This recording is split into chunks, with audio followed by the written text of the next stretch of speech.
Chapter 2. Looking for Leonardo. A different bell was bonging in the distance. Bright early sunlight poured through the treehouse window. Teddy and Kathleen were gone. Jack looked down at his clothes. He was wearing a knee-length tunic and dark tights. Annie wore a long dress with puffy sleeves. Jack's backpack had changed into a cloth bag. Jack and Annie looked out the window. The treehouse had landed in a tall tree in a garden surrounded by green hedges. Beyond the garden was a sea of red-tiled roofs. A huge 8-sided dome and a stone tower rose high above the red rooftops. "Welcome to Florence, Italy," said Annie.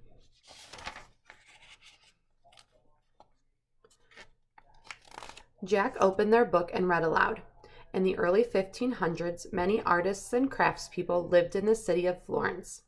The city was filled with silk weavers, potters, and marble workers. Artists made sculptures, paintings, and tapestries. "Cool," said Annie. "I love art." Jack read more. But the most amazing genius of that time did a bit of everything. Leonardo da Vinci was not only a great painter, but also an inventor, architect, stage and costume designer, horseman, chef, geologist, and botanist. "What's a geologist and a botanist?" said Annie. "They're scientists," said Jack. "A geologist studies rocks and a botanist studies plants." He turned the page. "Come on, we should go," said Annie. "The treehouse probably brought us right to Leonardo. We have to find him before he gets away." "Oh, right," said Jack. Annie started down the ladder. Jack packed up their research book and climbed down after her. Jack and Annie walked around the tall hedge and came to a busy road that ran along a river. They stared at all the people going by. There were women in long silky dresses, priests in black robes riding donkeys, and soldiers in blue capes riding horses. "I don't see anyone who looks like the guy in the cover of our book," said Jack. Let's ask someone," said Annie. She walked over to a girl selling flowers by the road. "Excuse me, do you know a person named Leonardo da Vinci?" "Of course. Everyone knows Leonardo," said the girl. "He was just here. He bought some flowers from me. He said he was going to sketch them later." Her eyes shone with excitement. "Where did he go?" asked Jack. "He headed toward the old bridge," the girl said. She pointed toward a covered bridge farther down the road. "Thanks," said Annie. Jack and Annie walked quickly along the bank of the river toward the bridge. "You were right," said Jack. "The treehouse brought us right to Leonardo. But while we were talking, he kept walking." "Don't worry," said Annie. "We'll catch up to him." The covered bridge was supported by 3 stone arches. It looked like a long house stretching over the river. As they crossed the bridge, it was hard to look for Leonardo. The light was dim, and the walkway inside the bridge was filled with people. Jack and Annie squeezed through the crowd to the other side of the bridge. The sunlight was so bright that Jack still couldn't see clearly. He shaded his eyes with his hand. "I still don't see him," he said. "We can ask again," said Annie. "That girl said everyone knows Leonardo." She headed to a shop near the riverbank. Weavers were hanging colorful fabrics on a line. The red and purple silks waved in the breeze. "Excuse me," Annie called. "Have you seen Leonardo da Vinci this morning?"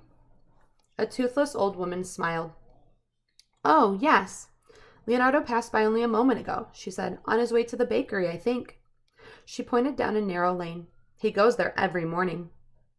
"Thanks," said Annie. Jack and Annie hurried to the bakery. The delicious smell of baking bread filled the air. "Excuse me, did Leonardo da Vinci come in here yet?" Jack asked. "Yes, he just bought his daily loaf of bread," said the baker. "He always goes to the cheese shop next." He pointed across the street. "Thanks," said Jack. Jack and Annie crossed the busy street to the cheese shop. "Is Leonardo da Vinci here?" asked Annie. "He just left," said the cheese man. He pointed up the street. "He was going to the blacksmith's." "Oh, brother," said Jack. "Thanks," said Annie, and they headed up the street. "I can't wait to meet him," said Annie. "Me too," said Jack, "if we ever catch up to him." Loud hammering noises were coming from a shop.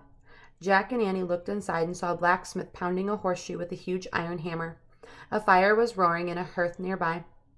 "Excuse me," Jack shouted. The burly man stopped pounding. Was Leonardo da Vinci just here? Asked Jack. Yes, he paid me for his iron pots, the blacksmith said gruffly. Finally. Do you know where he was going next? Asked Jack. Headed for the market in a big hurry as usual, said the blacksmith, nodding toward the street. Then he went back to pounding. Jack and Annie ran up the street. They rounded a corner and stepped into a huge square. Sunlight shone down on hundreds of tents and stalls. The air smelled of fish and cinnamon and other spices. Oh, man, said Jack, it's huge. The market was jam-packed with shoppers. It was hard to see over the heads of all the grown-ups.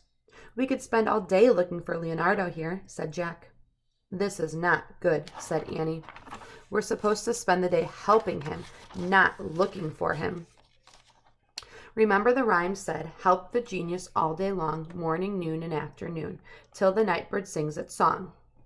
Yeah, whatever that means, said Jack. Hey, maybe we should use the wand now, said Annie. This situation fits the rules. Finding Leonardo is not just for our good, it's to help Merlin. And I think we've tried our hardest. Okay, let's use it. Jack slipped the wand of dianthus out of his bag and handed it to Annie. 5 words, he said. I know, she said. She held up the wand and counted her word on her fingers. Help us find Leonardo now. Jack and Annie held their breath and waited, but nothing changed. Everything around them looked exactly the same. It's not working, said Jack. What did we do wrong? I don't know, said Annie. I used 5 words. It's definitely good for others. Maybe we haven't really tried our hardest yet. Jack sighed. Okay, let's keep trying. He took back the wand and slipped it into his bag. Oh, look at the birds over there, said Annie.